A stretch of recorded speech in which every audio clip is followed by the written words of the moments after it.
সরকারি ভূমি অফিস মানে যেখানে মানুষের সেবা পাওয়ার শেষ আশ্রয়, সেখানে নবীনগরের সদর ভূমি অফিস যেন হয়ে উঠেছিল এক সাক্ষাৎ দুর্নীতির কসাইখানা। আর এই অন্ধকার সাম্রাজ্যের মুকুটহীন সম্রাট সহকারী নায়েব শামসুদ্দোহা রিপন। গত বৃহস্পতিবার এই অফিসের ভেতর যা ঘটেছে তা সিনেমার থ্রিলারকেও হার মানায়। ঘুষের অনুসন্ধানে যাওয়া সাংবাদিকদের উপর চড়াও, মোবাইল ছিনিয়ে নেয়া আর সাধারণ মানুষ সহ সবাইকে তালাবদ্ধ করে রাখার মতো নজিরবিহীন স্পর্ধা দেখিয়েছেন এই তথাকথিত সরকারি কর্মচারী। এই 1 ঘন্টার তালা নাটক যেন দীর্ঘদিনের জমে থাকা পাহাড় সম দুর্নীতির আগ্নেয়গিরির বিস্ফোরণ মাত্র। তবে শেষ রক্ষা হয়নি। ঠিক কি ঘটেছিল সেদিন? অনুসন্ধানে জানা যায়, নামজারি ও খারিজের নামে প্রকাশ্যে ঘুষের দরদাম চলছিল। বাংলা টিভির অনুসন্ধানী টিম সেখানে পৌঁছাতে শুরু হয়। তুলকালাম নায়েব শামসুদ্দোহা এবং সহযোগী অফিস সহায়ক হাবিবুর রহমান যেন জ্ঞান হারিয়ে ফেলেন। সাংবাদিকদের তালাবদ্ধ করে তারা বীরদর্পে অফিস ত্যাগ করেন। ভেতরে তখন আতঙ্কিত সেবাগ্রহীতারা আর বাহিরে চরম উত্তেজনা। শেষ পর্যন্ত উপজেলা নির্বাহী কর্মকর্তার হস্তক্ষেপে উদ্ধার করা হয় অবরুদ্ধদের। এই ঘটনার পরই করা ব্যবস্থা নেন জেলা প্রশাসক মোহাম্মদ আবু সায়েদ। স্টান্ট রিলিজ বদলিয়ার বিভাগীয় মামলার খড়গ এখন শামসুদ্দোহার ঘাড়ে।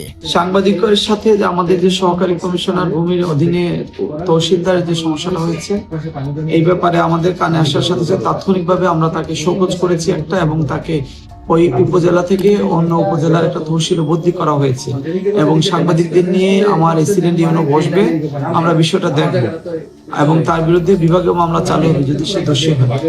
এবং এর মাধ্যমে আমরা এটা সতর্কবার্তা দিচ্ছি যে অন্যরা যেন সংযত আচরণ করে এবং অফিসিয়াল নর্ম যেন ঠিক থাকে। একজন 3য় শ্রেণীর কর্মচারী হয়েও শামসুদ্দোহার জীবনযাত্রা কোনো ধনকুবের চেয়ে কম নয়। সামান্য বেতনের চাকরিতে কসবায় গড়ে তুলছেন রাজকীয় বাসা। ব্রাহ্মণবাড়িয়ে নাকি রয়েছে তার বিলাসবহুল একটি ফ্ল্যাট। অনুসন্ধানী টিম তার গ্রামের বাড়িতে গিয়ে দেখেছে আভিজাত্যের চরম আস্ফালন। প্রশ্ন উঠেছে, এই পাহাড়সম সম্পদের উৎস কি? বাঞ্ছারামপুরে থাকাকালীন খারিজের জন্য ৭৫,০০০ টাকা নিয়ে কাজ না করা কিংবা বিভিন্ন সময়ে সেবাগ্রহীতাদের পকেট কাটাই ছিল তার মূল পেশা। অথচ ২০১৫ সালে 10 জন ভুক্তভোগী অভিযোগ দিলেও অদৃশ্য কারণে এক শক্তির ইশারায় এতদিন ধরা ছোঁয়ার বাইরে থেকে গেছেন এই দুর্নীতির বরপুত্র। শামসুদ্দোহা নায়েব আমারে কইছে, ভাই তোমার তিনটা খারিজ করে দিব আর এটা খাজনাটা দিয়ে দেবো, সুন্দর করে দেবো, তুমি আমার ৯০,০০০ টাকা দিবা। তখন আমি কইছি, ভাই আমরা 3 ভাই, 3টা যদি হয় তাহলে ৯০,০০০ টাকা হইবে, কিন্তু 1 সপ্তাহের ভিতরে আমরা করে দিব। ক্ষেত্রে কিন্তু আমরা দিয়েছি, হ্যাঁ। পরে কইছে যা দেন, ফলের দিন দিয়েছি ৪০,০০০, ৪৫,০০০, পরের দিন দিয়েছি ৪৫,০০০, ৯০,০০০ টাকা তারা। বাইনসুতে ভাই আমার ম্যাডামের থেকে ৫,০০০ টাকা গুড় চাইছে। একটা হাজনা দেওয়ার লাগে ৪৬২ পেন। এখন কিছু দিয়ে দেন, সমস্যা নাই, এখন আমি ঠিক করছি। এখন টাকা লাগবে না, কিছু 1 টাকা লাগে না। তবে শামসুদ্দোহার দুর্নীতির পাল্লা যেমন ভারী, তার নৈতিক চরিত্র নাকি ততটাই কালিমালিপ্ত। অভিযোগ আছে, এই তহসিলদার দীর্ঘদিনের মাদকাসক্ত, এমনকি তার নিজের চাচাতো ভাইও সংবাদ মাধ্যমের কাছে তার মাদক সেবনের বিষয়টি স্বীকার করেছেন।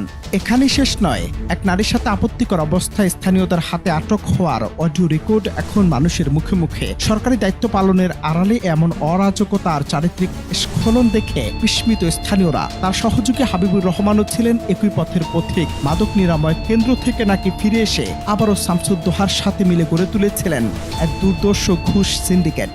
আমারই তো ভাই স্বাস্থ্য ভাই কিছু লসর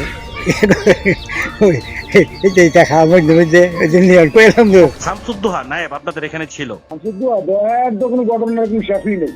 আমার এখানে মনে করেন আমার কাছ থেকে তখন আমাদের এখানে ছিল, আমাদের এখানে খারিজ বাবদ আমি তো মানুষের তো টাকা নিয়ে দিচ্ছি। মনে করেন আমরা একটা খারিজের টাকার দামে দিচ্ছেন, ঠিক না? আমার হ্যাঁ, তখন আমরা খারিজের আমি না দিতে পারি, টাকাটা তো আমার দাম লাগবে, ঠিক না?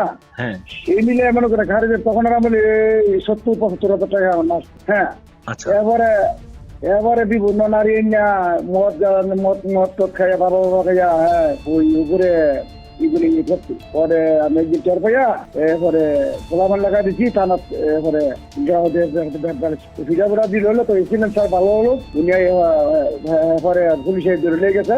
বর্তমানে শামসুদ্দোহাকে স্টান্ট রিলিজ করা হলেও তার সহযোগী হাবিবুর রহমান কেন এখনো বহাল তবিয়তে, তা নিয়ে নবীনগরে বইছে সমালোচনার ঝড়। সাধারণ মানুষের দাবি শুধু বদলি বা শোকজ নয়, এই জালিয়াত চক্রের মূল উৎপাটন করতে হবে। পর্দার পেছনে রাঘব গোয়ালদেরও আইনের আওতায় আনতে হবে। ভূমি অফিস অফিসের এই অন্ধকার সাম্রাজ্য কি সত্যি নির্মূল হবে, নাকি কিছুদিন পর আবারও নতুন কোনো রূপে ফিরবে এই syndicate? Ananta Hasan Masud, Bangla TV news desk.